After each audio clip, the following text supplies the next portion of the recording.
Viens voir les comédiens, voir les musiciens, voir les magiciens qui arrivent bien. Voir les... Humeur. Le bénévole, Activus benevolus, est un mammifère bipède, plumé depuis longtemps, et qui vit en troupeau très clairsemé au sein des associations. Le cri de ralliement de l'animal est convocation. Ce regroupement a lieu assez tard le soir. Il a toujours le même objet. Organiser des jeux du cirque pour ravir le peuple, chercher de l'or pour permettre la poursuite des jeux. Le bénévole se heurte traditionnellement à son adversaire héréditaire, le yaka, dont les origines semblent fort anciennes. Le yaka, qui prolifère d'autant mieux qu'il est gavé, se caractérise par un cerveau de volume réduit. Et ses idées, comme son vocabulaire, se limitent le plus souvent à yaka, d'où son nom, dont l'orthographe s'est légèrement modifiée avec le temps. Le yaka, anonyme et bien à l'abri dans la cité, attend. Il guette. Il guette le bénévole pour l'assaillir avec sa langue fourchue, cracher son venin à la moindre erreur, au moindre oubli, au moindre retard. Le bénévole, alors, peut souffrir d'une maladie grave qui ne l'épargne pas, le découragement. Les premiers symptômes de cette maladie implacable sont visibles rapidement. Absence de plus en plus fréquente aux réunions. Intérêt croissant pour son jardin. Sourire attendri devant une canne à pêche. Attrait de plus en plus vif qu'exerce un bon fauteuil et la télévision sur le sujet atteint. Les bénévoles, décimés par le découragement, risquent de disparaître. Il n'est pas impossible que d'ici quelques années, on retrouve cette espèce uniquement dans les zoos, où, comme la plupart des malheureux animaux enfermés, ils n'arrivent plus à se reproduire. Les yakas, avec leur petit cerveau et leur grande gueule, viendront leur lancer des cacahuètes. Ils se souviendront avec nostalgie et du passé pas si lointain, où le bénévole abondait et où on pouvait le traquer sans contrainte. Je vous remercie de votre attention.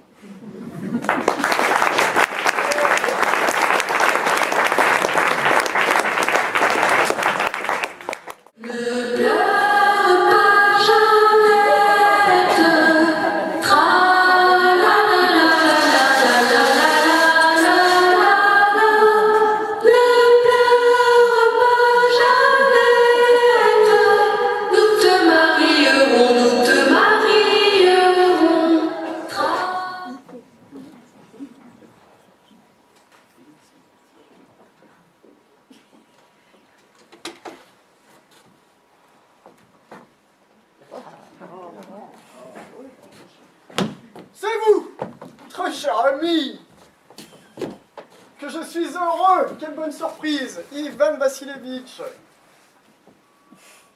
Mouah. Quelle bonne surprise, mon petit. Comment va la santé? Je vous remercie, et vous-même? Ça va à peu près, mon ange, grâce à vos prières, et ainsi de suite.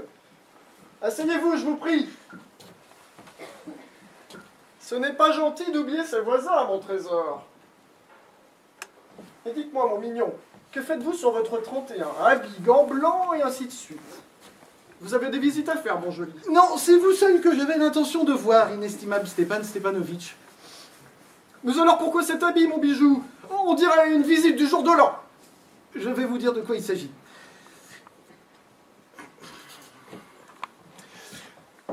Je suis venu chez vous, inestimable Stepan Stepanovitch, pour vous adresser une demande. Ce n'est pas la première fois que j'ai l'honneur de solliciter votre aide, et vous avez toujours bien voulu. Oh, excusez-moi, je suis très ému. Permettez-moi de boire un verre d'eau, inestimable Stepan Stepanovitch. Il est venu pour me taper. Pas un copec, mon petit vieux. De quoi s'agit-il, mon petit cœur? Voyez-vous, inestimable inestimable Stepanovac, je suis terriblement ému, comme vous le voyez. Bref, vous seul pouvez m'aider, bien que je ne l'ai pas mérité du tout. Bien que je n'ai pas le moindre droit. Allons, assez tourne autour du pont, mon petit, allez-y carrément, alors. Mais tout de suite, à l'instant. Voilà, je suis venu vous demander... Ah, c'est pas facile. La main de votre fille, Natalia Stepanovna. Hein, mon petit cœur, Ivan Vassilievitch, répétez-moi ça, je n'en crois pas mes oreilles. J'ai l'honneur de vous demander la main de votre fille. fille. Que je suis donc heureux, et ainsi de suite. Il y a si longtemps que je souhaite cette union. Voilà bien mon rêve le plus cher. Je vous ai toujours aimé, mon ange, comme mon propre fils. Oui, que Dieu vous accorde à tous deux amour, entente, et ainsi de suite. Qu'est-ce que j'ai resté planté là comme un imbécile? Parole, la joie me fait perdre la tête. Oh, que je suis heureux. Je cours chercher Natalia. Inestimable Stepanovitch, croyez-vous que je puisse espérer? Voyons, un bel homme comme vous. Comme si elle pouvait refuser. Je parie qu'elle vous aime déjà à la folie, et ainsi de suite. Un instant. Très bien.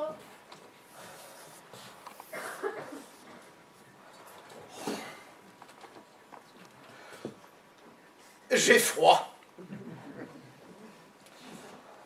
Je frissonne comme si je devais passer un examen.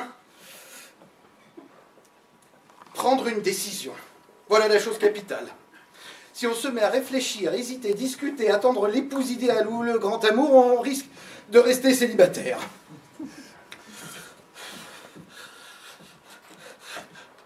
Ouf. J'ai froid.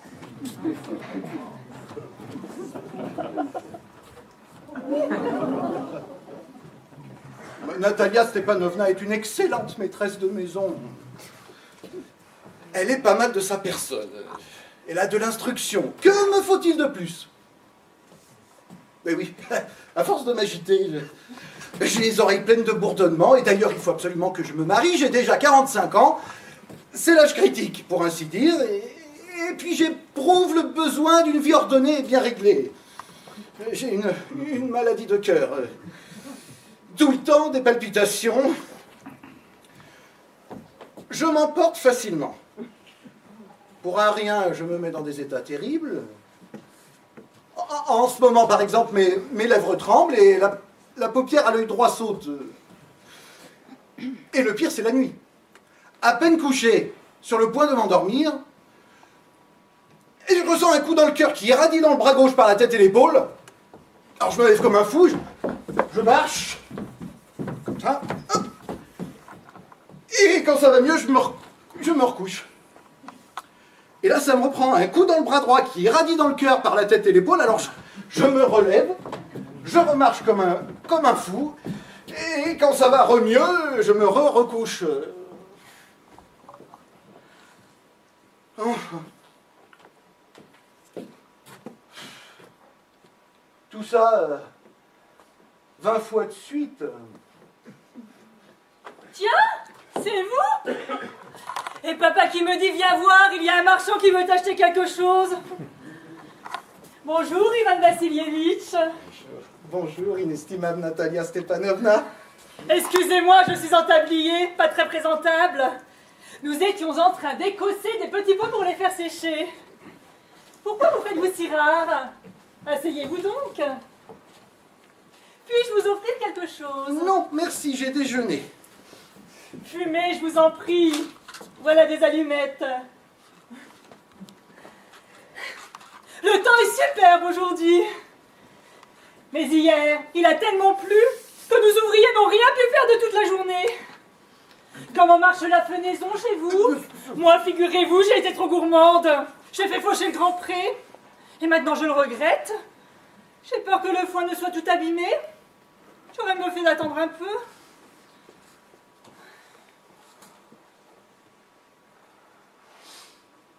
Mais dites donc, vous êtes en habit, ma parole. Je n'en reviens pas. Vous allez au bal? À propos, je vous trouve très bonne mine. En quel honneur cette élégance? Voyez-vous, Natalia Stepanovna, je suis venu vous demander... Vous serez sans doute très étonnée. Fâché même, peut-être. Moi, je suis tout glacé. De quoi s'agit-il? Eh bien, Je tâcherai d'être bref. Vous savez, chère Natalia Stepanovna, que j'ai l'honneur de connaître votre famille depuis longtemps. Depuis mon enfance. Ma défunte tante et son époux, dont vous ne l'ignorez pas, j'ai hérité les terres, ont toujours tenu votre défunte maman ainsi que votre papa en haute estime. La lignée des Lomov et celle des Tchouboukov n'ont cessé d'entretenir des relations amicales. On pourrait même dire des relations intimes. D'ailleurs, comme vous le savez, nos terres se touchent. Rappelez-vous, mon pré aux vaches est contigu à votre bois de bouleau. excusez-moi de vous interrompre. Vous venez de dire mon pré aux vaches. Mais est-ce qu'il est à vous? Quelle question? Voyons, le pré aux vaches est à nous et pas à nous. Mais si, il est à moi, estimable Natalia Stepanovna. Première nouvelle. Comment cela serait-il possible? Comment? Mais voyons, je parle du pré qui forme une enclave entre votre bois de bouleau et le marais brûlé. Mais oui, parfaitement, il est à nous. Vous vous trompez, Natalia Stepanovna, il est à moi. Revenez à vous, Ivan Vassilievitch. Depuis quand est-il à vous? Depuis quand? Mais depuis toujours. C'est alors, je vous demande bien pardon. Les documents sont là, Natalia Stepanovna. Le pré aux vaches a été en litige, c'est exact, il y a belle lurette. Et aujourd'hui, tout le monde sait qu'il est à moi. À quoi bon discuter? Écoutez, la grand-mère de ma tante avait prêté cette terre aux paysans du grand-père de votre papa, pour une durée illimitée. Les paysans fabriquant des briques à son intention. Ayant ainsi joui gratuitement du pré aux vaches pendant une quarantaine d'années, les paysans du grand-père de votre papa s'étaient habitués à le considérer comme leur bien. Mais à l'heure de l'émancipation... Mais ça ne s'est pas du tout passé comme ça. Oh, mon grand-père, comme mon arrière-grand-père, estimait que leur terre s'étendait jusqu'au marais brûlé. Ce qui veut dire que le pré aux vaches est à nous. À quoi rime cette discussion? Je ne vous comprends pas. C'est même agaçant. Je vous montrerai des documents, Natalia Stepanovna. Non, vous plaisantez ou vous vous moquez de moi? Charmante surprise. Nous possédons cette terre depuis bientôt 300 ans. Et brusquement, on vient nous annoncer qu'elle n'est pas à nous? Excusez-moi, Ivan Vassilievitch, mais c'est à peine si j'en crois mes oreilles. Ce n'est pas que je tienne particulièrement ce pré. Il ne mesure que 5 déciatines et ne vaut pas plus que 300 roubles. Mais c'est la justice qui me révolte. Vous pouvez dire tout ce que vous voudrez, je ne supporte pas la justice. Écoutez-moi, je vous en supplie, comme j'ai eu l'honneur de vous le dire, les paysans de votre grand-père, ils fabriquaient des briques pour la grand-mère de ma tante. Voulant leur faire plaisir, la grand-mère de ma tante... Grand-mère, tante, grand-père, quel charabia! Le pré aux vaches est à nous, après c'est tout! Non, il est à moi. Ce n'est pas vrai, il est à nous! Vous pouvez discuter pendant l'éternité, revêtir 36 amis si ça vous chante! Le pré aux vaches est à nous et à nous! Je ne demande rien à personne, mais je ne veux pas perdre mon bien, que cela vous chante ou non. Je me moque de ce pré, Natalia Stepanovna. Ce que j'en dis, c'est pour le principe. Si vous le désirez, je vous l'offre tout de suite. Hein. Mais moi aussi, je peux vous l'offrir, puisqu'il est à moi. C'est tout de même étrange, Ivan Vassilievitch. Nous vous avons toujours considéré comme un bon voisin, un bon ami. L'année dernière, nous vous avons prêté notre batteuse. Notre blé a dû attendre jusqu'en novembre. Et vous nous traitez comme si nous étions des Romanichels. Vous m'offrez ma propre terre. Excusez-moi, mais ce n'est pas se conduire en bon voisin. À mon avis, c'est de l'insolence, tout simplement. Bon, ainsi, vous me prenez pour un usurpateur? Sachez, mademoiselle, que je n'ai jamais dérobé la moindre terre à autrui. Et qui m'accusera aura de mes nouvelles. Le pré aux vaches m'appartient. Ce n'est pas vrai, il est à nous. À moi. Pas vrai. Et pour vous le prouver, je ferai faucher ce pré aujourd'hui même. Comment? Aujourd'hui même, mes ouvriers faucheront ce pré. Moi, je les ficherai dehors. C'est ce qu'on verra. Le pré aux vaches est à moi. Compris, à moi. Oh, puis je vous en prie, c'est crier! Hurlez, suffoquez de rage, tant qu'il vous plaira. Mais ici, chez moi, tenez-vous correctement, je vous le demande. Mademoiselle, si des palpitations terriblement épuisantes ne me faisaient souffrir, si le sang ne battait pas dans mes tempes, je vous parlerai sur un autre ton. Le pré aux vaches m'appartient. Le bordel est à nous! À moi. À nous! À moi. À nous! Qu'est-ce qu'il y a? Pourquoi ces cris? Papa, s'il te plaît, veux te dire à ce monsieur à qui appartient le pré aux vaches? À nous ou à lui? Mais quelle question? Oh, mon trésor, mais à nous, bien sûr. Mais Stéphane Stepanovitch, comment se fait-il à vous? Vous au moins soyez raisonnable. La grand-mère de ma tante avait prêté cette terre aux paysans de votre grand-père. Ils en ont joui pendant une 40aine d'années comme si ce pré leur appartenait. Mais lorsque l'émancipation... Permettez, mon trésor, vous oubliez un détail. Ces paysans ne versaient rien à votre grand-mère. Mais c'est justement parce que ce pré se trouvait alors en litige. Aujourd'hui, le dernier imbécile venu, c'est qu'il est à nous. Vous n'avez donc jamais vu le cadastre. Je vous prouverai qu'il est à moi. Mais vous ne trouverez rien du tout, mon petit Si, frère. je le prouverai. Mais pourquoi crier, ma colombe? Les hurlements ne prouvent rien. Je ne demande pas le bien d'autrui, mais ce qui est à moi est à moi. Et comment donc? Si c'est comme ça, mon mignon, eh bien ce pré que vous me chicanez, plutôt que de vous en faire cadeau, je le donnerai au moujik. Oh ça, alors de Voilà. quel droit feriez-vous cadeau d'une terre qui ne vous appartient pas? Ça me regarde, jeune homme. Et puis je n'ai pas l'habitude qu'on parte sur ce ton. J'ai 2 mois de plus que vous, jeune homme, et je vous prie de me parler avec respect. Vous me prenez pour un imbécile, vous me payez ma tête, ma parole. Vous dites que cette terre vous appartient et par-dessus le marché, il faut que je reste calme et que je sois poli. C'est un peu fort. De bons voisins n'agissent pas ainsi. Stéphane Stepanovitch, vous n'êtes pas un bon voisin. Non. Un usurpateur. Comment, monsieur? Qu'avez-vous dit? Papa, il faut... Le pré aux vaches nous appartient, c'est tout, il faut envoyer tout de suite nos faucheurs. Qu'avez-vous dit, monsieur? Le pré aux vaches nous appartient, je ne céderai jamais, jamais, jamais. Ouais, c'est ce que nous allons voir. Le tribunal vous prouvera qu'il est à moi. Le tribunal! Eh bien, allez donc porter plainte, monsieur. Dépêchez-vous. Je vous connais, moi. Vous êtes un chicaneur né, comme tous les autres, comme tous les vôtres. Non mais, je vous défends d'insulter ma famille. Il n'y a que des gens propres dans la lignée des Lomov. Chez vous, ils étaient tous cinglés. Tous. Votre grand-père buvait comme un trou, et Nastasia Mikhailovna, la plus jeune de vos tantes, elle affiche le camp avec un architecte. Et ainsi de suite. Et votre mère, à vous, elle avait une jambe plus courte que... Un coup dans le côté. La tête, maintenant, c'est de l'eau. Et votre père, un joueur, un goinfre. Et votre tante, une cancanière. Oh, ma jambe ne fonctionne plus. Et vous n'êtes qu'un arriviste. Mon cœur. Tout le monde sait qu'avant les élections, des étincelles devant les yeux. Il est où mon chapeau? C'est dégoûtant, c'est malhonnête, c'est infâme. Et vous n'êtes qu'une vipère, un faucheton, un homme de rien. Oui, monsieur. Voilà mon chapeau. Le cœur qui... Où aller? Où est la porte?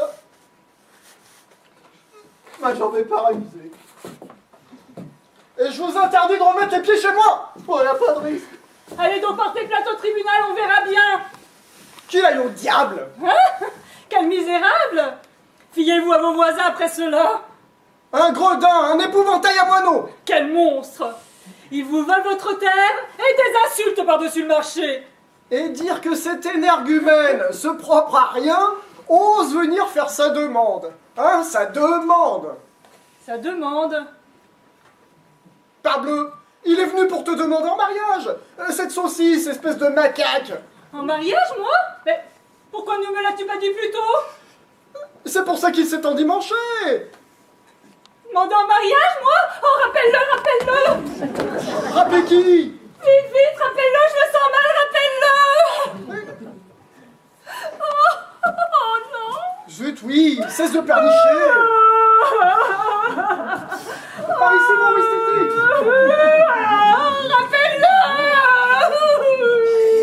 il vient, il arrive, et ainsi de suite. Qu'avons-nous fait? Rappelle-le. Mais puisque je te dis qu'il arrive, oh, quelle calamité pour un père. avoir une fille à marier, à se couper la gorge. Je jure que je le ferai. Rappelle-le. Nous avons insulté cet homme. Nous l'avons injurié, chassé, et tout ça par ta faute. Oh non, par la tienne. Bien sûr, c'est toujours moi le coupable. Eh ben, tu n'as qu'à te débrouiller avec lui.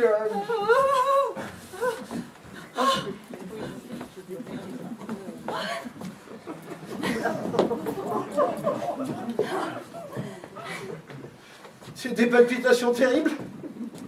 Une jambe comme paralysée et des crampes dans le côté.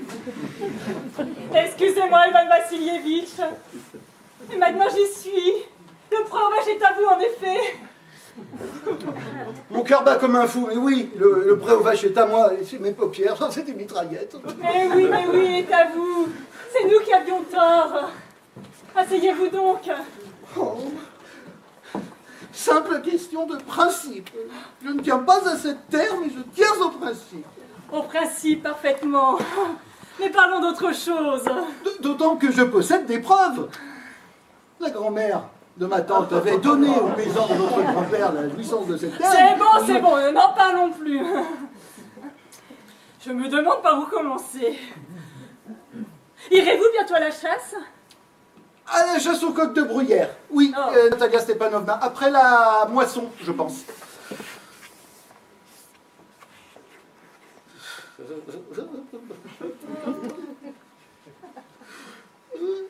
À propos, vous savez pas, il m'arrive une tuile. Ou Gadaï. Vous le connaissez? Il s'est mis à boiter. Quel malheur. Et pourquoi donc? Allez le savoir, il a sans doute une entorse ou d'autres chiens l'auront mordu. C'est mon meilleur chien de chasse, sans parler de ce qu'il vaut. Je l'ai payé à Mironov, dites à prix. 25 roubles. 125 roubles. C'est beaucoup trop cher, Ivan Vassilievitch. Je ne suis pas de cet avis, au contraire, c'est un chien merveilleux. Papa a payé son autre Kataï 85 roubles. Et vous savez bien que votre Ougadaï est loin de le valoir. Mon Ougadaï ne vaut pas Kataï. Attendez. Mon Ougadaï ne vaut pas Kataï. Mais oui, parfaitement. Notre autre Kataï est encore jeune. Ce n'est pas un chien adulte, je vous l'accorde. Mais pour les formes, vous ne trouverez pas son pareil. Même pas chez votre Chanetsky. Bon, bah, permettez, Natalia Stepanovna, vous oubliez que sa mâchoire inférieure est plus courte que la mâchoire supérieure. Première nouvelle. Un tel chien vaut rien pour attraper le gibier. Bah, je vous l'affirme, tout ça. Vous avez donc mesuré sa mâchoire. Et oui, je l'ai mesuré. Pour suivre le gibier, ça va. Mais pour le prendre... D'abord, notre Kataï a de la race. Il possède un pédigré. C'est le fils de Zapriagaï et de Sameska. Et votre cabot, on ne sait même pas d'où il sort. Il est vieux et vilain comme une pauvre rosse. Mais tout vieux qu'il est, je ne l'échangerai pas contre 5 autres Kataï, aucune comparaison. Ougadaï est un vrai chien de chasse, lui, c'est ridicule de discuter. Des autres Kataï, on en trouve 13 à la douzaine chez n'importe quel marchand. Mais quelle bouche vous le 25 roubles, voilà tout ce qu'il vaut. Aujourd'hui, Ivan Vassilievitch, tout à l'heure vous affirmiez que le breuvage est à vous, et voilà que maintenant, Ougadaï est plus beau que Kataï. Je n'aime pas que l'on dise le contraire de ce que l'on pense. Vous savez très bien que Kataï vaut 100 fois votre stupide Ougadaï. Pourquoi me contredire? Je vois, mademoiselle, que vous me prenez pour un aveugle ou pour un imbécile. Comprenez enfin que votre Kataï a la mâchoire inférieure trop courte. Ce n'est pas vrai. Si. Ce n'est pas vrai. Mais pourquoi criez-vous, mademoiselle? Et vous, pourquoi dites-vous des bêtises? C'est révoltant à la fin. Votre Ougadaï, il est justement à faire piquer. Et vous osez le comparer à votre Kataï? Excusez-moi, je ne peux pas poursuivre cette discussion, j'ai des palpitations. J'ai remarqué que ce sont toujours les chasseurs de rien du tout qui discutent le plus. Mademoiselle, cessez, je vous en supplie, mon cœur va éclater. Non. Silence. Je ne me tairai pas. Tant que vous n'aurez pas reconnu qu'votre Kataï vaut 100 fois votre stupide Ougadaï.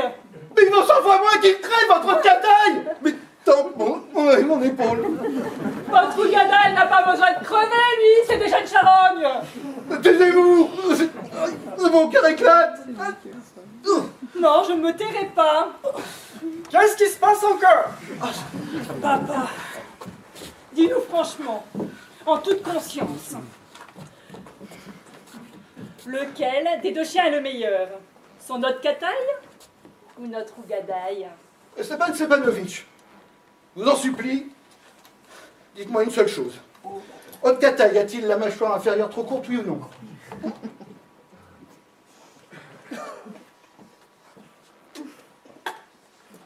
Et quand elle ne sera trop courte, quelle importance? Haute Cataille est le plus beau chien du district. Oui, mais moins beau que mon Nougadaï, avouez-le. Répondez en toute conscience. Il n'y a pas de quoi vous énerver, ma colombe. Permettez, votre Ougadaï a des qualités, je le reconnais. Il est de race, il a de bonnes pattes, la hanche ronde, et ainsi de suite. Mais pour tout vous dire, mon chéri, ce chien a 2 graves défauts. Il est trop vieux, et il a la gueule trop courte.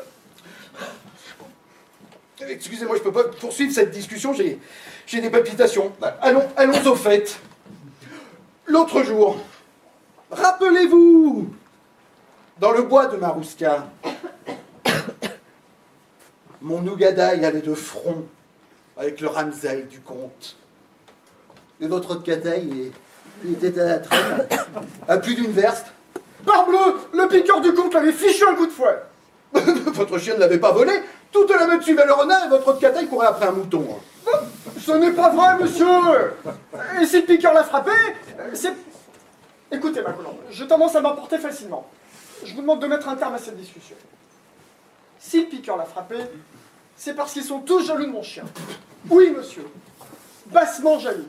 Et vous-même, monsieur, vous n'êtes pas sans reproche. Dès que vous voyez un chien plus beau que votre Ougadaï, vous essayez immédiatement, et ainsi de suite. Je me souviens très bien. Moi aussi, je me souviens. Moi aussi, je me souviens. Et quoi donc? Ma jambe est paralysée. Ouais. J'ai des palpitations, je j'en peux plus, moi. Des palpitations. Quel beau chasseur vous faites!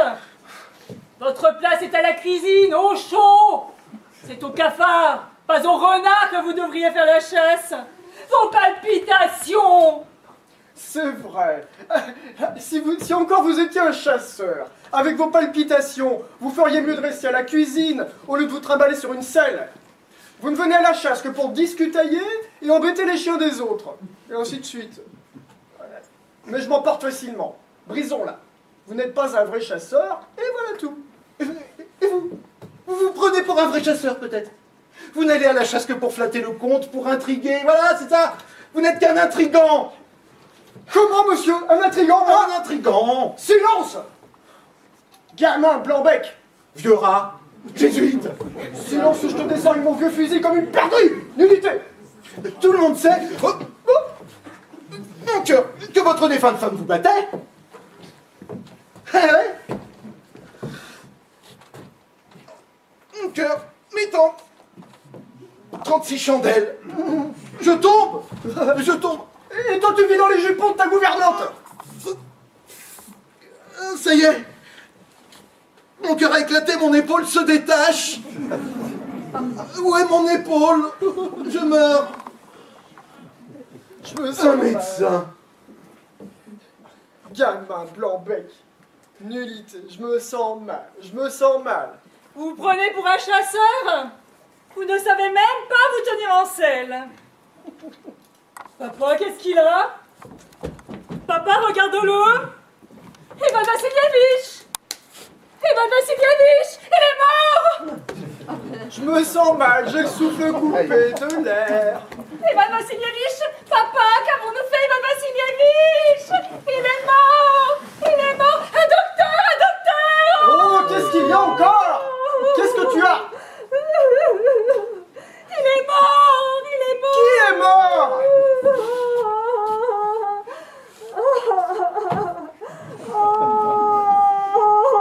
Oui, en effet, il est mort. Seigneur de l'eau, un médecin! Tenez, buvez donc! Non, il ne boit pas.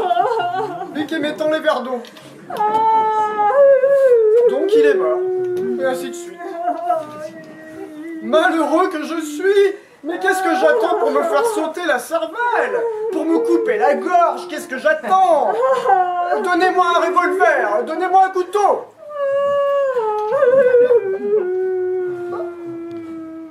On dirait qu'il ressuscite. Tenez, buvez donc! Des étincelles dans le brouillard. Où suis-je? Ah, il vit! Mariez-vous au plus vite et allez au diable. Elle est d'accord, elle consent et ainsi de suite. Oui. Moi je vous bénis, etc. Seulement fichez-moi la paix. Hein, comment, quoi? Oui, oui, je consens. Elle consent, eh bien embrassez-vous et que la peste vous étouffe. Hein, quoi?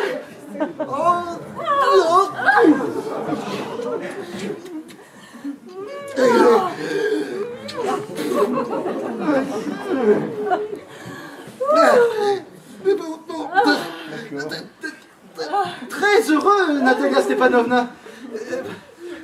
Pardon, mais de quoi s'agit-il? Ah oui, oui, je comprends des palpitations, mon cœur 36 chandelles. Je suis heureux, Natalia Stepanovna. Moi aussi, je suis heureuse. Ouf, un gros poids de moi. Mais convenez-en maintenant. Ougada ne vaut pas de cataille. Oh bah si. Non. Oh, bah, Début du bonheur conjugal. Mais si, Mais non. Bon, allez, le prix aux vaches. Ou de cataille. Non, et bah alors, d'accord, non, même pas. Ou de cataille. Non. Ou de cataille. Non. Ou de cataille. Ou gadaille. Ou de cataille. Ou gadaille. Ou de cataille.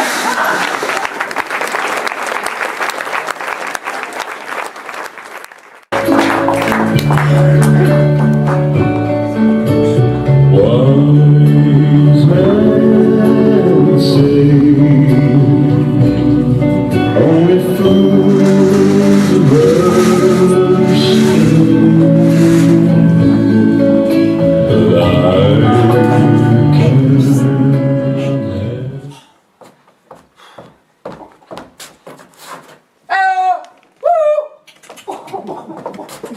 Non mais écoutez, il faut que vous soyez devenu fou pour faire ce que vous faites. Qu'est-ce que je fais? Comment? Voilà une demi-heure que vous me faites des signes et des gestes, que vous m'adressez des regards menaçants, que vous compromettez en un mot. Personne n'a rien vu. Ils jouent aux cartes tous les trois.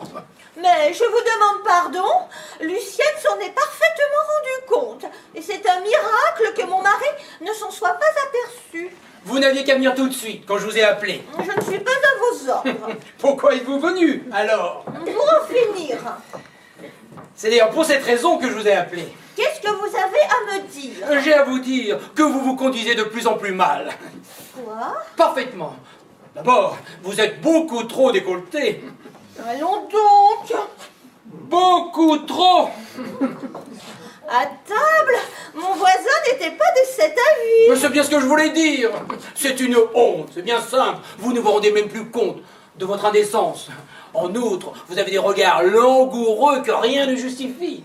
Et des éclats de rire qui sont inexplicables. Mais je vous défends de me parler sur ce ton. Je ne vous reconnais pas le droit de juger ma conduite.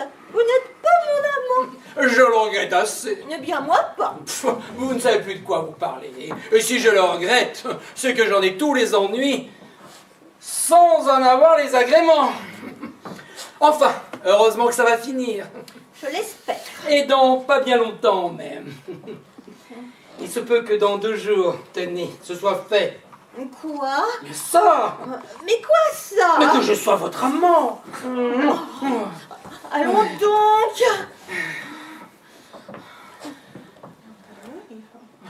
C'est comme j'ai l'honneur de vous le dire, dame. Vous n'espériez pas que j'allais continuer de vous aimer comme ça toute la vie, de loin. Ah non, quand une femme permet à un homme de l'aimer, il faut tout de même qu'elle finisse par y passer. Jolie plaisanterie. Ouais, je voulais me faire bien comprendre, excusez-moi. Oh, mais j'ai bien compris. Seulement, vous faites une erreur. Je ne vous ai jamais permis de m'aimer. Oh, voilà bientôt 3 mois que vous accueillez mes assiduités. Vos hommages. Quand des hommages se renouvellent quotidiennement, le moins qu'on ne peut dire, c'est qu'ils sont assidus. Vous faites allusion à vos fleurs. À tout, à mes fleurs, à mes fruits, à mes légumes. À vos légumes. Oui, je vous ai envoyé des légumes de ma propriété. J'appelle ça des fleurs. Oh, si vous ne voyez pas la différence entre une botte de poireaux et un bouquet de fleurs. Et mes œufs frais dont je me prie depuis des semaines. Vous me les reprochez. Vous allez me les rendre? Non, certes, je ne vous les reproche pas. Mais un homme qui donne tous ses œufs à la même poule, Jolie plaisanterie. je revendique le droit de badiner, même dans la colère. Vous en aurez encore 12 demain matin. Non, certes, je ne vous les reproche pas, mes œufs. Mais ne venez pas me dire que vous avez repoussé mes hommages, alors que précisément vous les avez encouragés. Oh, mais comme vous êtes hypocrite. Est-ce que chaque fois que nous nous serrons la main, votre main ne reste pas très longtemps dans la mienne? Mais comment voulez-vous que je la retire? Vous la serrez de toutes vos forces. Est-ce que chaque fois que nous sommes à côté l'un de l'autre, à table, ça nous arrivait 10 fois depuis 3 mois, pourquoi laissez-vous votre pied contre le mien? Parce que je ne peux pas faire autrement. J'ai beau mettre mes 2 pieds sous ma chaise, vous venez chercher celui que vous voulez avec le bout de votre pied à vous, vous retirez même pour ça votre escarpin. Pour ne pas vous faire de mal. Et pour mieux m'attraper la cheville. J'ai le pied prenant. J'en profite. Alors, qu'est-ce que vous voulez que je fasse, moi? On ne peut quand même pas se donner de coups de pied sous la table pendant tout le repas. Pour en finir, je cède. Et je vous laisse mon pied. Je tiens d'ailleurs à vous dire que je ne trouve rien d'extrêmement voluptueux dans ces attouchements de membres inférieurs. Et nos baisers? Parlez des Oh, vôtres. ce sont les mêmes. C'est vous qui les donnez. Oh, c'est vous qui les recevez. Comme vos œufs et vos légumes. Oh, si vous en êtes trop chou gras. J'aime cette comparaison. Du reste, vous n'ignorez pas qu'il faut être au moins 2 pour qu'un baiser se réalise. Je me suis toujours défendue. Oh, pour commencer, oui. Ah bah évidemment, c'est comme pour les pieds. Ça, je ne peux pas lutter avec vous. Je ne suis pas de force. Et puis enfin, je ne tiens pas à rentrer chez moi avec des vêtements en lambeaux. Allons donc. Je me souviens d'un baiser récent, tenez, auquel vous avez pris une part extrêmement active. Celui dans la voiture? Ah oui, je me souviens. Je ne vous ai pas découragé. En effet, ce jour-là, je voulais voir jusqu'où vous iriez. Jusqu'où j'irai? Oui, vous êtes allé jusqu'à l'Élysée. Comment jusqu'à l'Élysée? Oui, le baiser a commencé rue Royale, il a fini à l'Élysée. Et qu'est-ce que vous en avez conclu? Que vous ne manquiez pas de respiration. Puisque vous m'en parlez comme d'une performance, j'essaierai de faire mieux la prochaine fois. En tout cas, moi, j'en conclus que ça n'a pas dû vous être tellement désagréable. J'en conviens moi-même. Eh ben alors, dites-le. À qui? Ben à moi. Eh bien, je vous le dis, pour un homme de votre âge. Comment pour un homme de mon âge? Vous êtes bien un homme de votre âge. Oui, évidemment, je suis un homme de mon âge. Eh bien, pour un homme de votre âge, ça m'a semblé très bien. Alors? Alors quoi? Ben alors pourquoi n'êtes-vous pas déjà ma maîtresse? Parce que vous ne me l'avez jamais demandé. Quoi? Jamais. Vous m'en parlez souvent, chaque fois que vous en avez l'occasion, mais jamais vous ne me l'avez demandé. Oh. Jamais. Pour la première fois ce soir, vous avez été formel à ce sujet. Vous ne me l'avez d'ailleurs pas demandé. Vous m'en avez menacé comme d'un malheur probable et qui m'arriverait d'ici 48 heures. Mais enfin, la jalousie vous rendait audacieux. L'expérience avait réussi. L'expérience? Oui. J'ai voulu vous rendre jaloux par curiosité ce soir. Mon Dieu. Mais c'est affreux ce que vous me dites là. C'est affreux et c'est merveilleux à la fois. Eh bien, vous voyez comme je suis modeste. Je n'osais pas vous le demander. Comme, de mon côté, je n'osais pas vous l'offrir, ça aurait pu durer comme cela longtemps. J'aurais peut-être dû le faire, sans vous le dire. Il aurait mieux valu le faire, sans en parler, que d'en parler comme ça tout le temps, sans jamais le faire. Ah, mais comme j'ai été belle. Et comme je m'en veux. Ah, quel temps perdu, Seigneur. Mais comment on va le rattraper, car enfin, n'est-ce pas, mieux vaut tard que jamais. Voulez-vous demain à 5 heures chez moi? Ah non! Maintenant c'est trop tard. Oh, comment c'est trop tard? Oh voyons, vous pensez. J'ai attendu pendant 3 mois, patiemment, et j'ai fini par y renoncer. Ah oui, mais pas moi. Je n'y ai pas renoncé, moi. Eh bien, faites-le sans moi. Bon, comment sont-vous? Avec une autre. Oh, quelle horreur! Une autre! Alors que c'est vous que j'aime. N'est-ce pas que vous viendrez demain à 5 heures chez moi? Oh mais non! Et si je vous en ai parlé, comme je viens de le faire, C'est parce que, justement, il ne peut plus en être question. De quoi aurais-je l'air à présent? Voyons. Vous ne viendrez pas chez moi demain à 5 heures? Oh, mais non! Oh, ne le répétez pas. Je le répéterai 10 fois, 100 fois, 1000 fois s'il le faut. Je n'irai pas chez vous demain à 5 heures. Vous êtes en train de m'exaspérer en ce moment. Ah oui? Oui, oui. Et quand vous êtes exaspéré, qu'est-ce que vous faites? Je perds la tête. Et quand vous perdez la tête? Je ne sais plus ce que je fais. Ah! Et quand vous ne savez plus ce que vous faites, qu'est-ce que vous faites? Généralement, je gifle. Ah, vous giflez! Et puis, très fort. Ah, ben j'aimerais bien voir ça. Eh bien, soyez heureux. Ah bah, par exemple. Ah, allons bon. Qu'est-ce qu'il y a eu encore? Comment encore? Ne te froisse pas, mon petit. Je dis encore parce que j'ai déjà eu un embêtement tantôt à mon bureau. Ça fait le 2e de la journée. Ah, alors, qu'est-ce qu'il y a eu? Ben... Oui, évidemment. Je m'en doute bien. Raval t'a manqué de respect, hein? Exactement. Pourquoi lui avez-vous manqué de respect? Oui, je le pense bien. C'est toujours pour la même raison, hein? C'est cela qui est assommant avec les jolies femmes. Et cependant, on ne peut tout de même pas épouser des laidrons, uniquement pour avoir la paix, hein? Alors, ça a été grave? Ben... Pas très? Mais enfin, tout de même, il y a eu quelque chose, hein? Un petit quelque chose, c'est certain, hein? Et c'est vraiment dommage, parce que, n'est-ce pas, qu'est-ce que tu veux que je fasse? Je ne vais pas le gifler à mon tour, hein? On ne peut tout de même pas se mettre tous les deux à taper sur cet homme-là. En tout cas, je vois que tu prends gaiement la chose. Je ne la prends pas gaiement, ma chérie. Je la prends comme un homme à la fois extrêmement contrarié, bien entendu, et assez satisfait, j'en conviens. De quoi? Tu es satisfait d'apprendre qu'un homme a été insolent avec ta femme? Mais non, je suis satisfait de penser que tu es une femme honnête. Tu ne l'aurais pas giflé sans cela. Je suis surtout satisfait de penser que Raval n'est pas ton amant. Ce que je redoutais énormément même, depuis une quinzaine de jours.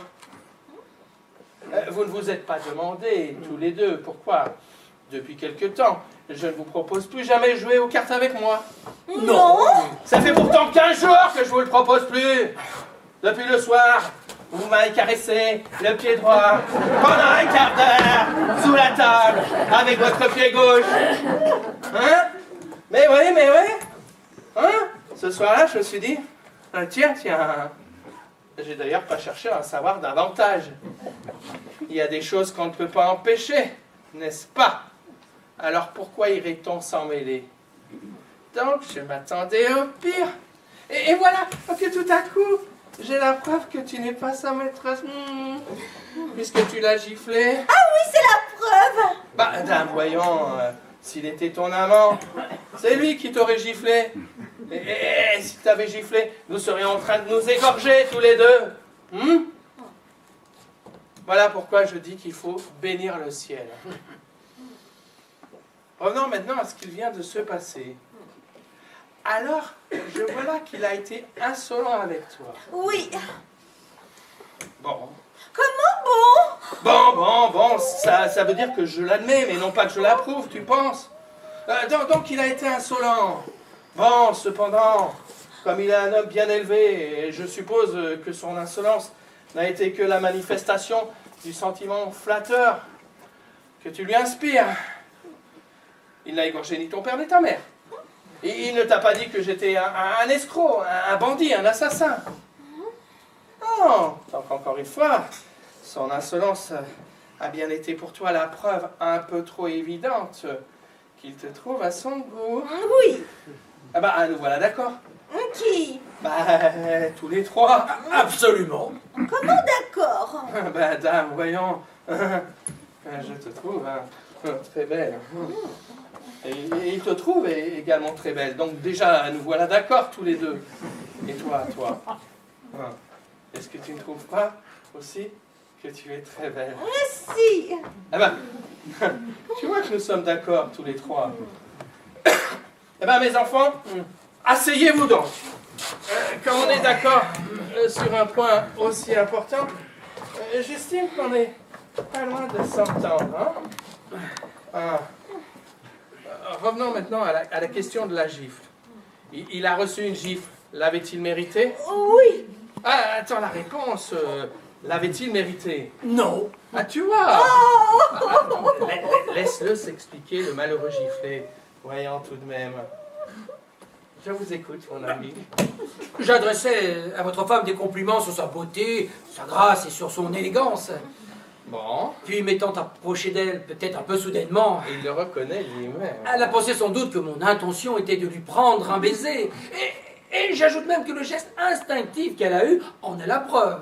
En effet. Ça a été comme un réflexe. Car enfin, permettez-moi de vous faire Mais observer je vous en prie. qu'un homme de mon âge ne s'expose pas à une pareille mésaventure, surtout quand le mari se trouve à 10 mètres de là. Ouais, c'est très juste. D'ailleurs, on ne prend pas un baiser à une femme, à moins d'être une brute, un goujat, ou bien à moins d'être un novice. En effet. Et entre nous, je crois qu'on ne peut espérer obtenir d'une femme quelques faveurs que si l'on a déjà obtenu d'elle quelques encouragements. Ah, tiens, pardon. Or, madame, avais-je déjà obtenu de vous quelques encouragements? Non, n'est-ce pas? Jamais.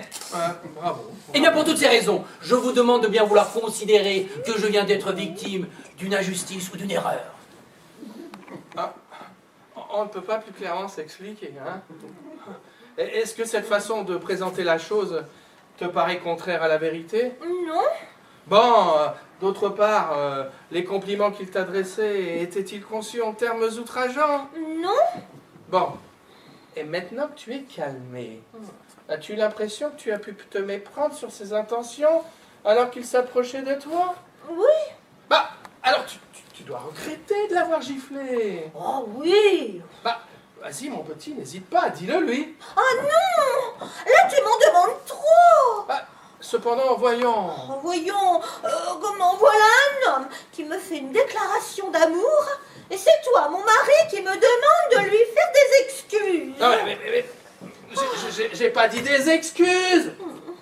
Car il est bien évident qu'une femme ne peut pas faire des excuses à un homme. D'ailleurs, ne prenez pas la peine de discuter la chose, car la réparation que vous proposez là serait hélas insuffisante. Ah, comment cela? Je ne peux pas encaisser la gifle de madame, car ses regrets eux-mêmes ne sauraient effacer l'injuste affront dont je suis la victime. Cette gifle, il me faut absolument la rendre. La rendre, ouais, mais à qui? Ah, à l'un de vous. Voilà autre chose maintenant. Regarde un peu dans quelle situation tu me mets. Hein? On va finir par se battre en violette tous les deux, hein? Pour une bêtise en somme. Pardon, j'ai dit qu'il me fallait la rendre à l'un de vous, mais je n'ai pas de préférence. Et si l'on veut être logique... Oui. Oui. Car en somme, c'est vrai. C'est elle qui l'a donné cette gifle. Et elle lui revient de droit, si j'ose dire.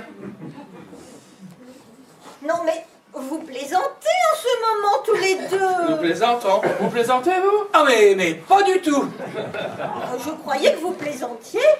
Si vous ne plaisantez pas, alors bon, c'est entendu, j'accepte. Tu acceptes quoi? La gifle. Non, mais... Tu plaisantes. Mais non, pas plus que vous. Je pense également que c'est la seule façon d'en sortir.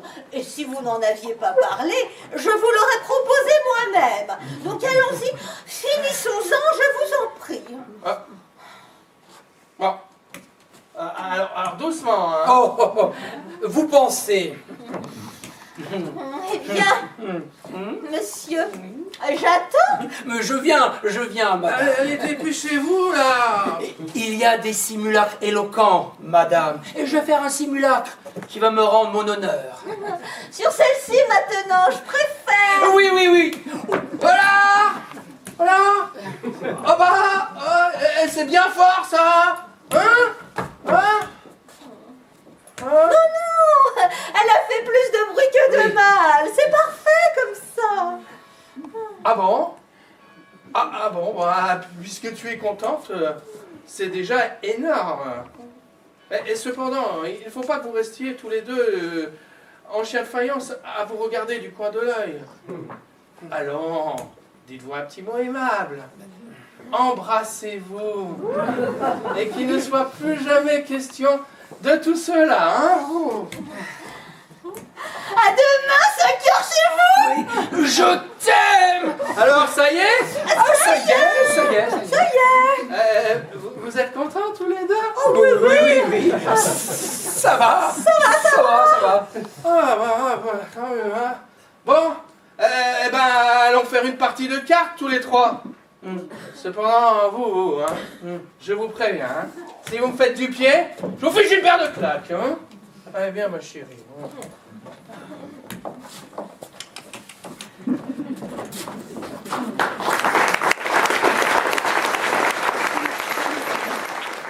Héréditaire, le yaka,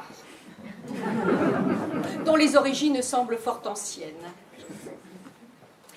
Le yaka, qui prolifère d'autant mieux qu'il est gavé, se caractérise par un cerveau de volume réduit. Et ses idées, comme son vocabulaire, se limitent le plus souvent à yaka, d'où son nom, dont l'orthographe s'est légèrement modifiée avec le temps. Le yaka, anonyme et bien à l'abri dans la cité, attend. Il guette le bénévole pour l'assaillir avec sa langue fourchue, cracher son venin à la moindre erreur, au moindre oubli, au moindre retard. Le bénévole, alors, peut souffrir d'une maladie grave qui ne l'épargne pas, le découragement. Les premiers symptômes de cette maladie implacable sont visibles rapidement. Absence de plus en plus fréquente aux réunions. Intérêt croissant pour son jardin. Sourire attendri devant une canne à pêche.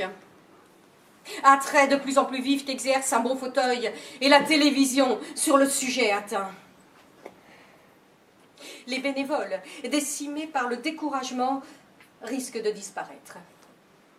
Il n'est pas impossible que d'ici quelques années, on retrouve cette espèce uniquement dans les zoos, où, comme la plupart des malheureux animaux enfermés, ils n'arrivent plus à se reproduire.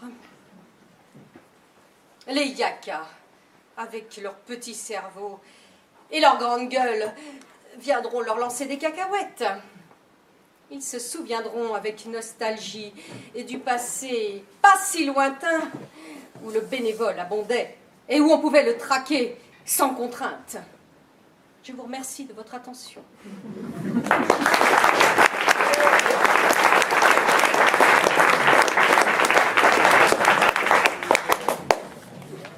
Ne pleure pas, Jeannette, tra-la-la-la-la-la-la-la-la-la-la. Ne pleure pas, Jeannette, nous te marierons, tra-la-la-la-la-la-la-la-la-la.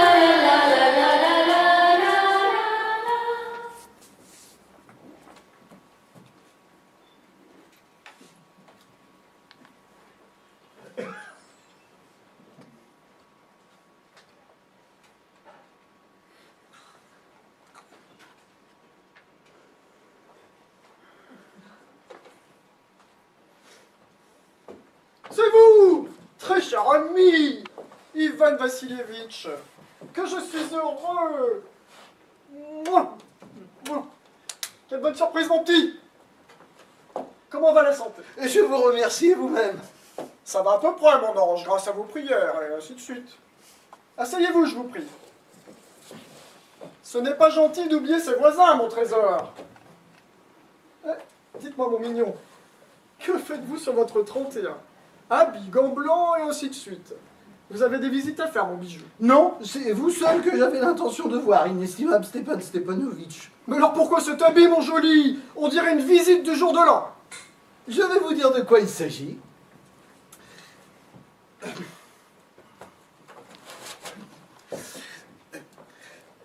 Voilà, je suis venu chez vous, inestimable Stepan Stepanovitch, pour vous adresser une demande.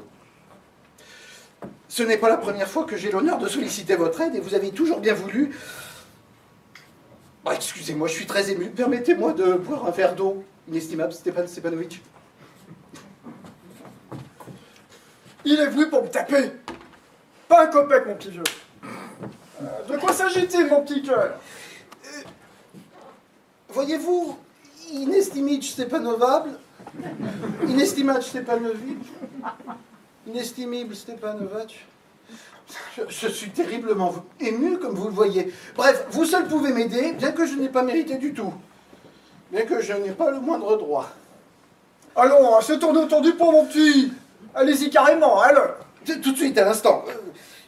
Voilà. Je suis venu vous demander la main de votre fille, Natalia Stepanovna. Très cher ami, Ivan Vassilievitch, répétez-moi ça, je n'en crois pas mes oreilles. J'ai l'honneur de vous demander... Très cher ami, que je suis donc heureux. Il y a si longtemps que je souhaite cette union. Voilà bien mon rêve le plus cher. Et je vous ai toujours aimé, mon ange, comme mon propre fils. Que Dieu vous accorde à tous deux amour, entente, et ainsi de suite. Pour ma part, j'ai toujours espéré, oui. Mais qu'est-ce que j'ai à rester planté là comme un imbécile? Parole, la joie me fait perdre la tête. Que je suis heureux. Je cours chercher Natalia, et ainsi de suite. Inestimable Stepan Stepanovitch, croyez-vous que je puisse espérer? Voyons, un bel homme comme vous. Comme si elle pouvait refuser. Je parie qu'elle vous aime déjà à la folie, et ainsi de suite. Un instant.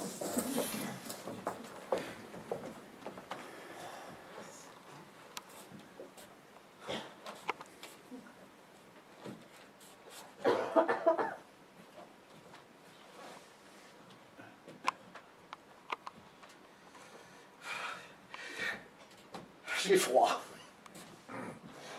Je frissonne comme si je devais passer un examen. Prendre une décision, voilà la chose capitale. Si on se met à réfléchir, hésiter, discuter, attendre l'épouse idéale ou le grand amour, on risque de rester célibataire.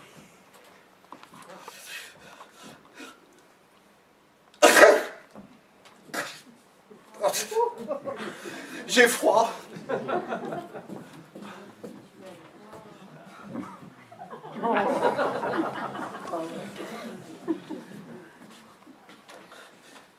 Natalia Stepanovna est une excellente maîtresse de maison. Elle est pas mal de sa personne et elle a de l'instruction. Que me faut-il de plus? Oui, à force de m'agiter, j'ai les oreilles pleines de bourdonnements. D'ailleurs, il faut absolument que je me marie. J'ai déjà 45 ans, c'est l'âge critique pour ainsi dire. Et puis j'éprouve le besoin d'une vie ordonnée et bien réglée. J'ai une maladie de cœur. Tout le temps des palpitations, je m'emporte facilement. Pour un rien, je me mets dans des états terribles. En ce moment, par exemple, mes lèvres tremblent.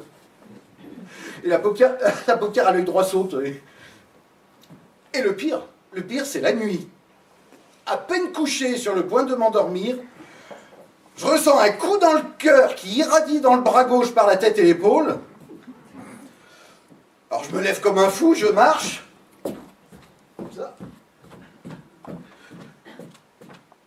Et quand ça va mieux, je me recouche. Et ça me reprend un coup dans le bras droit qui irradie dans le cœur par la tête et l'épaule. Alors je me relève comme un fou. Je remarche comme un fou encore. Et quand ça va mieux, je me recouche.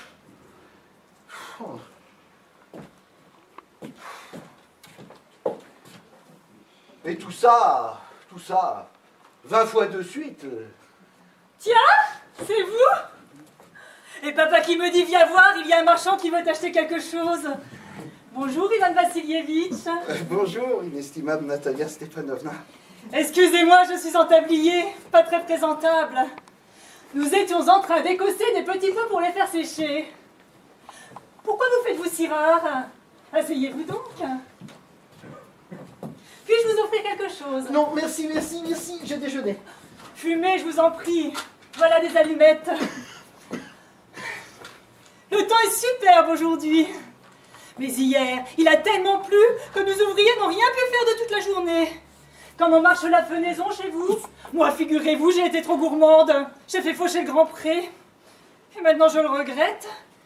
J'ai peur que le foin ne soit tout abîmé. J'ai été trop gourmande.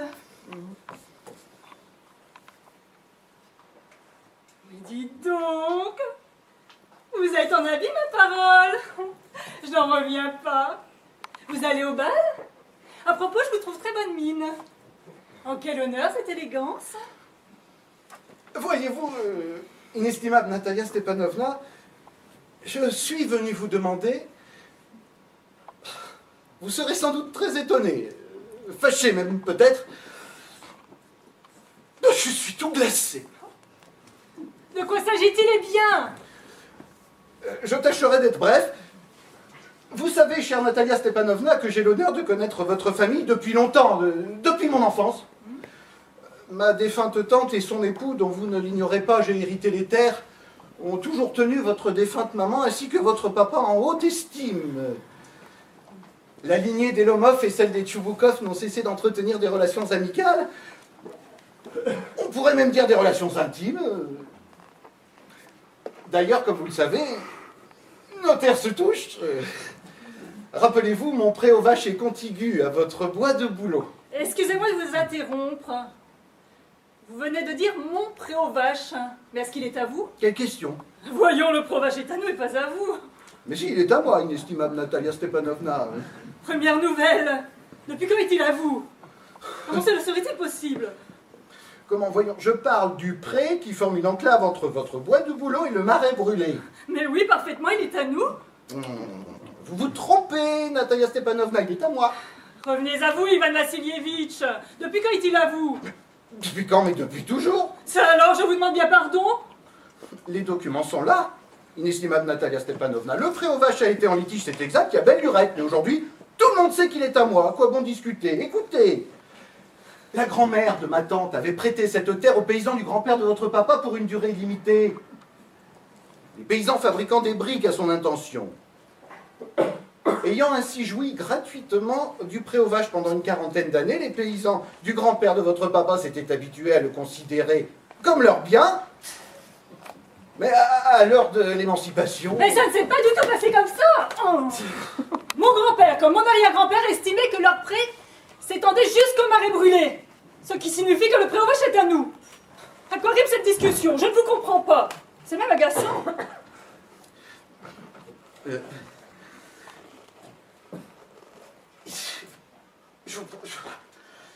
Je suis... Mademoiselle,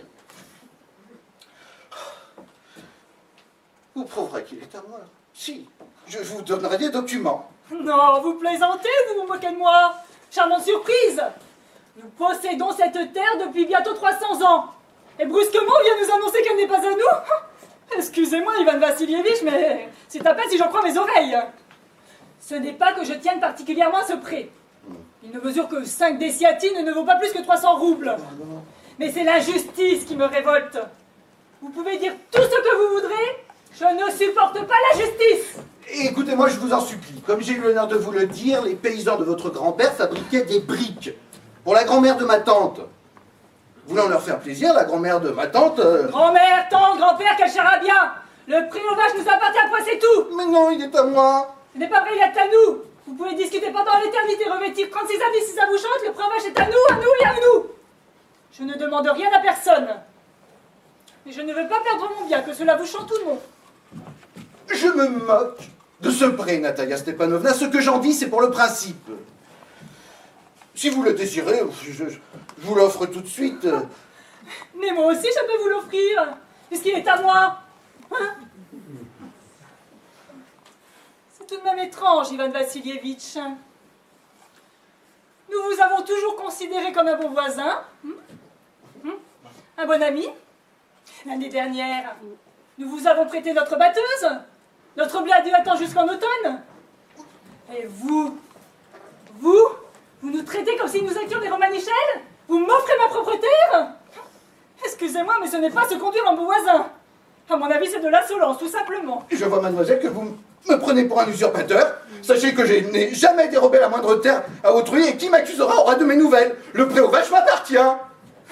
C'est pas vrai, il est à nous. À moi. Pas vrai. Et pour vous le prouver, je ferai faucher ce prêt aujourd'hui Et même. comment? Aujourd'hui même, mes ouvriers faucheront ce prêt. Moi, je déficherai dehors. C'est ce qu'on verra.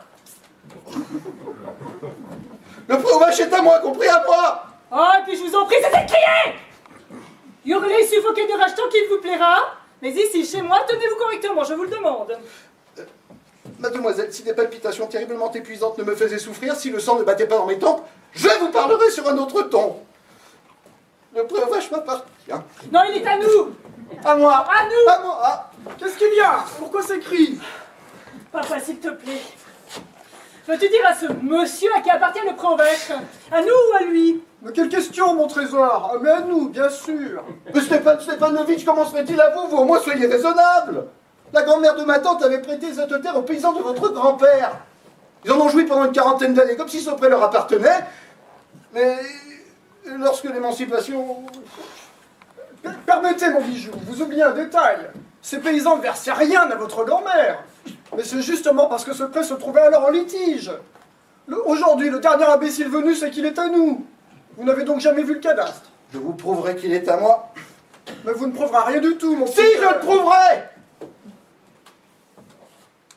Mais pourquoi crier, ma colombe? Les hurlements ne prouvent rien. Je ne demande pas le bien d'autrui. Mais ce qui est à moi est à moi. Et comment donc?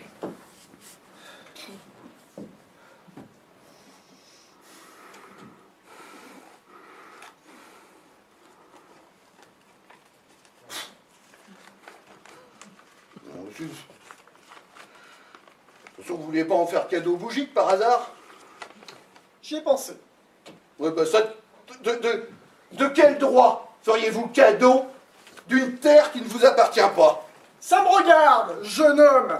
Et puis je n'ai pas l'habitude qu'on parle sur ce ton. J'ai 2 mois de plus que vous, jeune homme, et je vous prie de me parler avec respect, et ainsi de suite. Mais... vous me prenez pour un imbécile, vous payez ma tête, ma parole. Vous dites que cette terre vous appartient, et par-dessus le marché, il faut que je reste calme et que je sois poli, c'est un peu fort.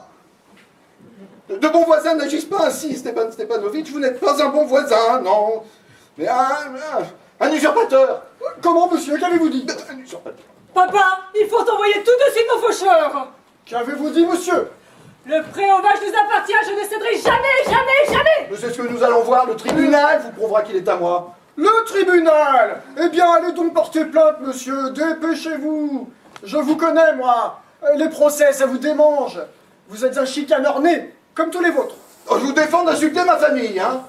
Et Nastasia Mikhailovna, la plus jeune de vos tantes, elle a fichu le camp avec un architecte. Et votre mère, à vous, elle avait une jambe plus courte que...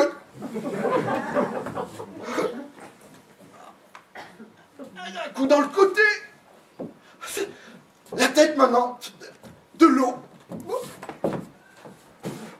Et votre père un joueur, un goiffre. Et votre tante, une cancanière.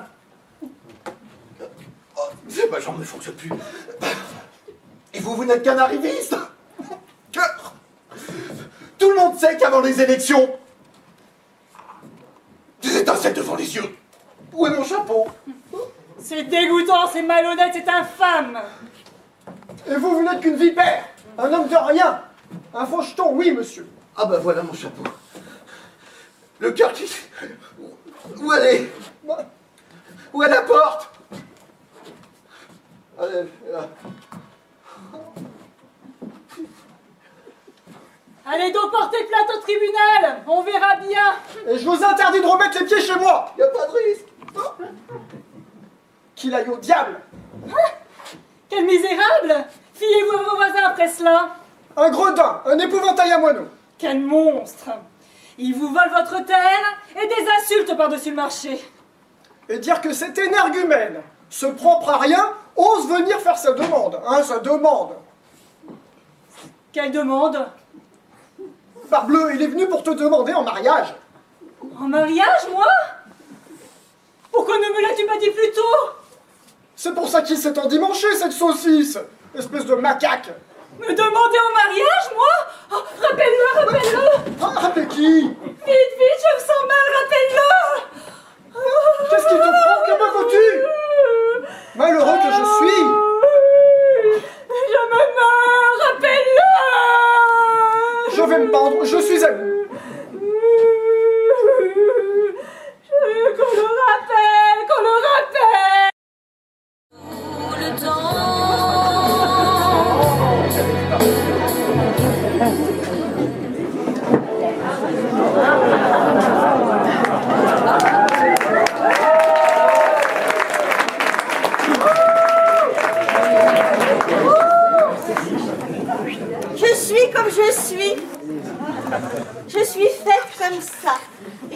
celui qui m'aime. Est-ce ma faute à moi si ce n'est pas le même que j'aime chaque fois? Je suis comme je suis faite comme ça. Que voulez-vous de plus? Que voulez-vous de moi? Le premier, c'était le premier. Cela vous suffit bien, je pense. Le reste n'a pas d'importance. Mais voilà, c'était le premier. Le second n'était plus premier. Je savais déjà, hélas, que l'amour est chose qui passe. Je n'ai jamais pu l'oublier. Et puis, c'est la logique, le tour d'un troisième larron, dont j'ai peine à vous dire le nom, tant son rôle était symbolique. Alors, advint le quatrième, qui n'est pas mis dans mes chansons. J'y perdis mes illusions. Celui-là me fit de la peine. Je m'en vengeais sur un cinquième que je fis, c'est là mon erreur, passer par toutes les douleurs. Pardonne-moi, pauvre cinquième. J'en passe une bonne douzaine, de France, de Navarre ou d'ailleurs, auxquels j'ai dispensé mon cœur. Au minimum une semaine. Le dernier, je n'en parle pas, car ce soir même, un inconnu, dans cette salle entreaperçue, pourrait bien être celui-là.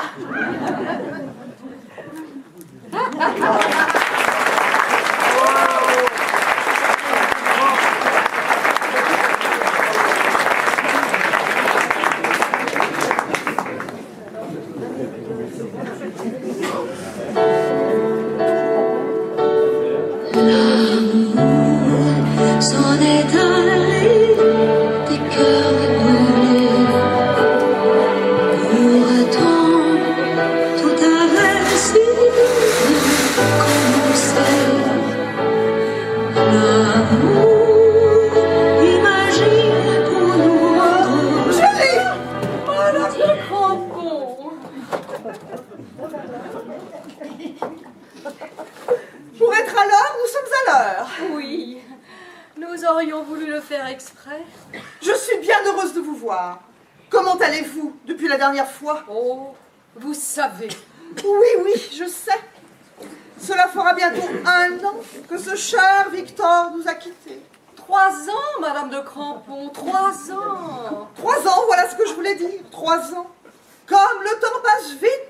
Ce sont les minutes qui sont longues. Plaît-il? Ce sont les minutes qui sont longues. Bien sûr, bien sûr.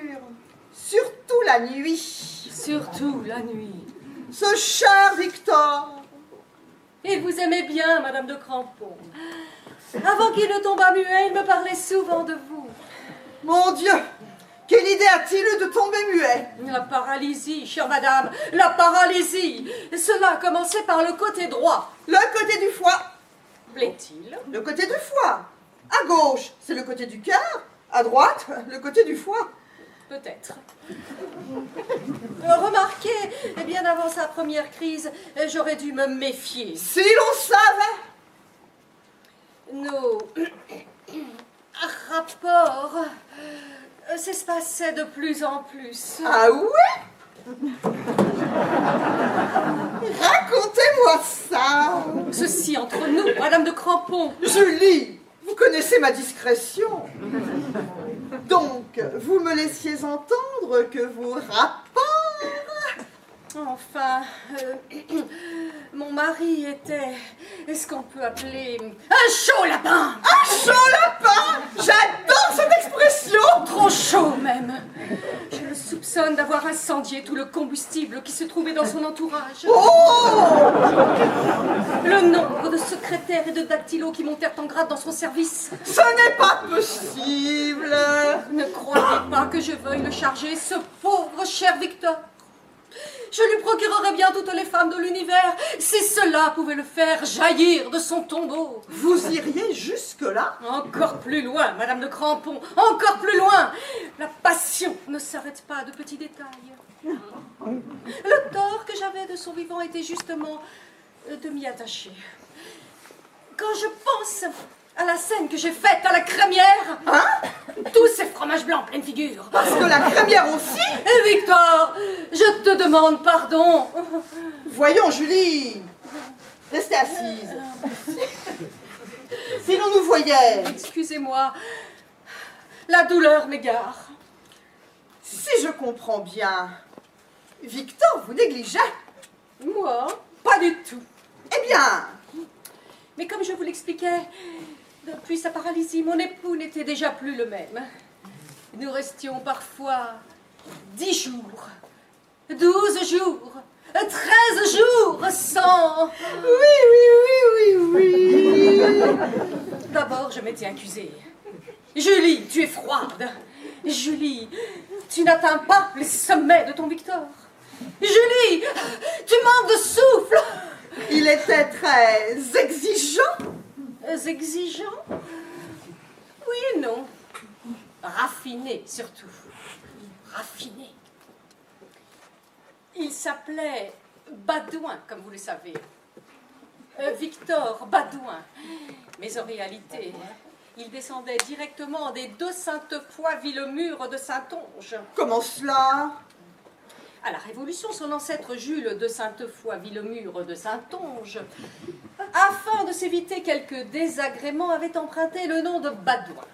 Plus exactement, il avait payé un certain César Badouin et pour qu'il aille se faire guillotiner à sa place. Et ce monsieur Badouin se laissa trancher la tête par procuration. Vous savez, pour de l'argent. Ceci a seul fin de vous expliquer certaines subtilités de mon défunt. Du sang bleu coulé dans ses veines. Vous, madame, une de crampon, me suivez certainement. Je vous suis. Donc, pour en revenir à ce qui nous occupe, après m'être d'abord accusée, je me rendis compte que j'exagérais mon incurie en ce domaine, que ma froideur pouvait nourrir des feux redoutables. D'autres anguilles sont sous roche, pensais-je. Un soir, alors qu'il était rentré encore plus tard que de coutume, j'allais le trouver dans la salle de bain et je lui dis « Victor, j'en ai assez. Choisis, c'est moi ou Barnabé ?» Ah! Barnabé! Oui, Barnabé, le nouveau comptable. Parce que Victor, monsieur Badouin, Évidemment, c'était un très beau garçon. Les yeux surtout. Jamais on n'aurait soupçonné que ces yeux-là mangeaient des chiffres du matin au soir. Ou peut-être était-ce cela qui leur donnait cette pureté, cette sorte d'éclat mathématique. voyons ma petite Julie, vous ne vous sentez pas souffrante? Je vous ennuie avec toutes mes histoires. M'ennuyez, oh, pas du tout. Que répondit Victor lorsque vous lui parlâtes de Barnabé? Rien. C'est à partir de ce moment-là qu'il tomba muet.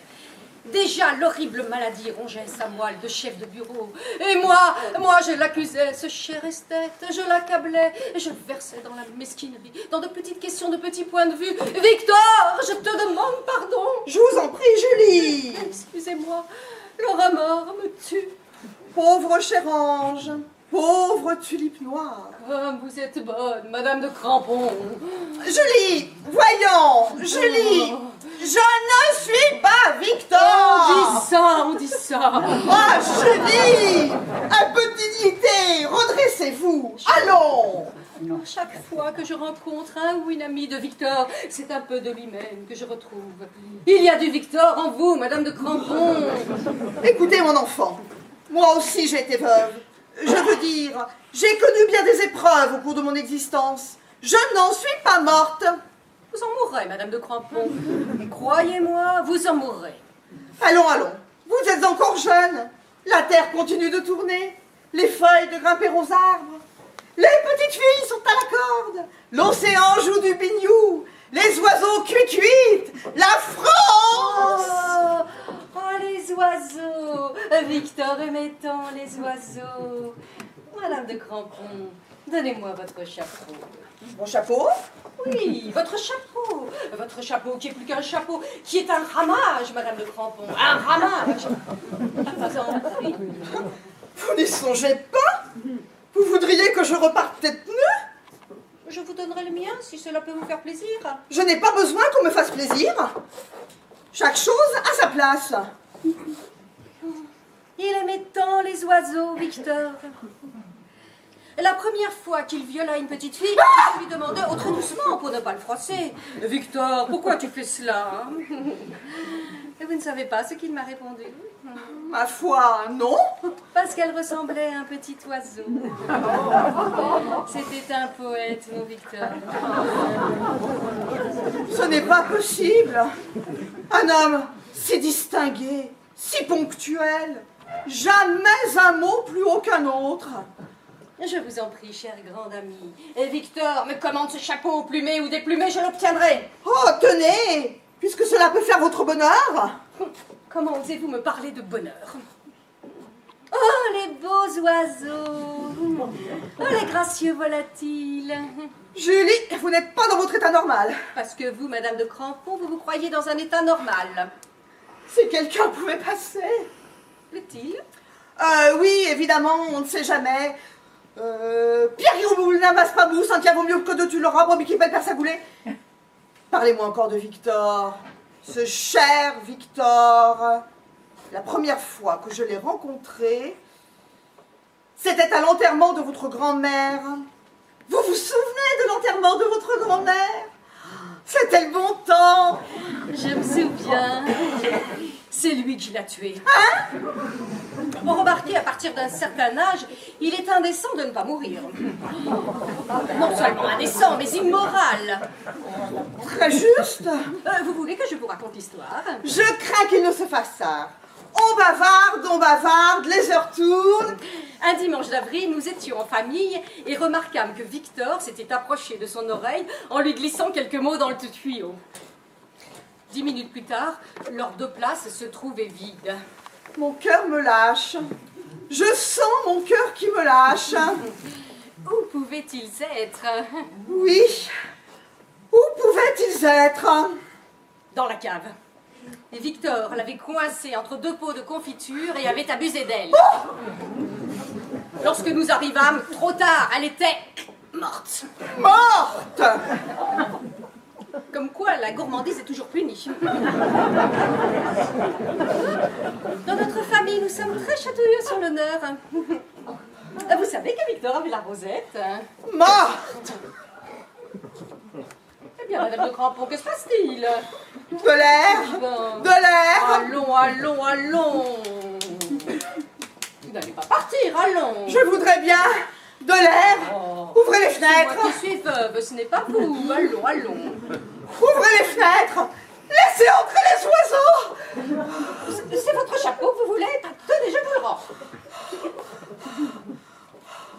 Quand je pense que j'ai couché avec ce monstre! Quoi?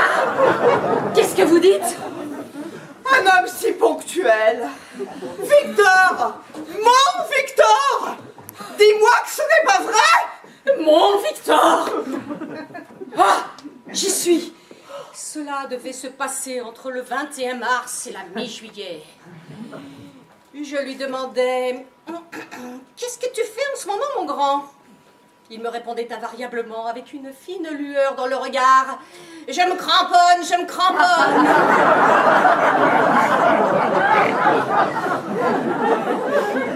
C'était donc ça. Ah, ma tête! Ma tête! Victor, je te demande pardon. J'ai dû te rendre bien malheureux pour que tu ailles chercher consolation chez cette vieille chouette. Qui parle de chouette? Pardon, mon grand. Toi, dont l'ombre couvre encore toute chose. Qui est cette femme? Comme elle paraît souffrir. Qui êtes-vous, madame? Qui suis-je? Oh, cruel destin de la femme qui ne peut être qu'en n'étant pas, qui ne peut se trouver qu'en se perdant. Comment puis-je ne plus être afin d'être puisque l'objet de ma perte n'est plus? Vous avez perdu quelque chose, madame? Je fais semblant d'être. Et ce faisant, je trompe l'univers, je trompe le plus petit brin d'air, le moindre bourgeon, le moindre tétard, et je me trompe moi-même, et je trompe Victor. Pardon, mon grand. Victor, j'ai déjà entendu ce nom-là quelque part. Ce corps inutile, qui singe les gestes des vivants, n'est plus qu'une terrible vacuité, incapable de donner réalité à la plénitude. Veuve, je suis veuve. Ah, vous êtes veuve. Je me disais aussi. Je suis amputée comme la terre serait amputée du ciel. Comment exister? Je me sens de plus en plus contaminée par mon apparence. Allons, vous exagérez certainement. La douleur a fait vaciller mon esprit. Les ténèbres s'emparent de moi. Où suis-je? Qui êtes-vous, madame? Votre ami. J'ai déjà dû vous rencontrer. Le monde est si petit. Surtout lorsqu'une peine incommensurable l'habite. Dites, madame, est-il vrai que tout corps plongé dans un liquide reçoit une poussée verticale de bas en haut, capable de le projeter jusqu'aux étoiles? C'est exact. Alors, je vais aller me noyer. Voyons, ne dites pas de bêtises. Tenez, asseyez-vous donc. Voici 2 chaises qui semblent avoir été créées exprès pour vous et moi. Elles sont bien bonnes. Tout chez vous laisse supposer que vous avez traversé de terribles épreuves. On ne traverse jamais les épreuves. Ce sont les épreuves qui vous traversent. Ainsi que des milliers de glaives dont aucun ne nous livre son nom. Plaît-il? Ainsi que des milliers de glaives. Je vous demande pardon, je deviens lyrique. Je vous pardonne. Merci. Comme pardonnez-vous? De devenir. Moi, j'ai été, il y a très longtemps, j'aimais un homme. Victor. Comment le savez-vous? Vous me l'avez avoué vous-même tout à l'heure. Toutes les femmes aiment un Victor. Il leur faut bien un monstre pour donner prétexte à leur propre labyrinthe. Vous dites des choses fortes, madame. Oui, depuis quelques minutes. Ça m'a fait clic là-dedans. Clic. Clic. C'est cela, clic. Vous portez un bien joli chapeau. Vous trouvez? Je vous le Oh, donne. merci. Et je le mettrai dans ma volière. Plaît-il? Et je le mettrai dans ma volière. Comme vous êtes touchante. Peut-être. Mais personne ne peut me toucher. Vous devez avoir raison. Suzanne, rends-moi mon chapeau. Ton chapeau? Oui, il doit être au moins 6 heures. Tu crois, Honorine? 6h15. Oh, quel dommage. Pas tout de suite. Encore 5 minutes seulement. Non, je t'assure, il faut rentrer, ma petite caille. Oh, pas tout de suite. Aujourd'hui, nous sommes sublimes. Quel dialogue! J'en frémis. Encore. Moi aussi, je ne me sens plus la même. Le moment de la grand-mère et du pot de confiture. Ah. Mais le temps passe, il y a les contingences. Ah, les contingences. Les machines à laver, les enfants à fouetter, la viande à mastiquer, les journaux à balancer. Allons, Suzanne, d'une air. Nous reviendrons demain. Demain comme hier, comme après-demain. On reparlera de Victor? Si tu veux. Et j'amènerai mon perroquet. Oh oui, amène ton perroquet. Comme ça, on se fera enregistrer. Et moi, je mettrai ma robe de mariée avec un brassard noir. D'accord. Au revoir, ma petite Au Suzanne. revoir, Honorine.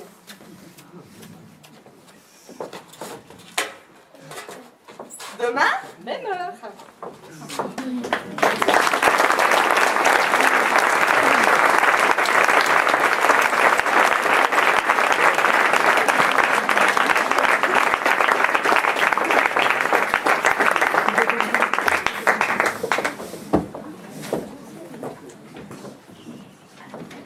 Bonsoir. Merci de votre présence. Je prends un petit papier parce que là-dedans, ça ne marche pas bien. Alors, merci de votre indulgence. Nous avons eu le plaisir de jouer devant vous ce soir la demande en mariage d'Anton Tchekhov d'abord, avec Laurent.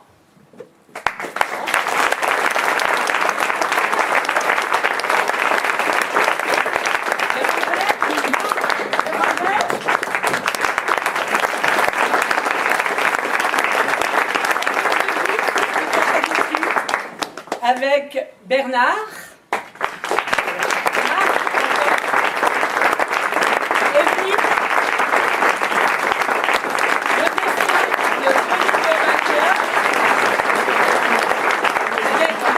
de Nicole et Fabienne.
Nos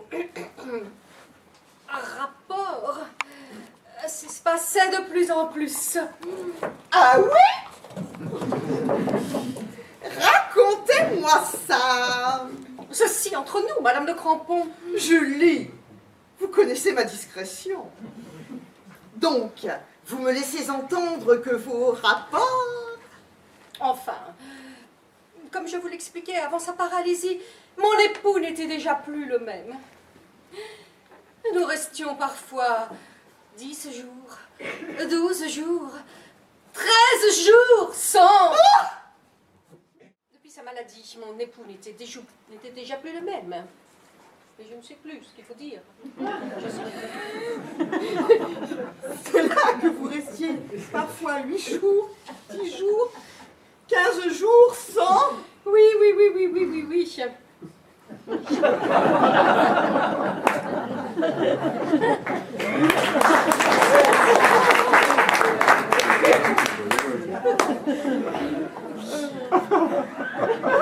Eh bien, Julie, enfin... Comme vous êtes bonne, madame.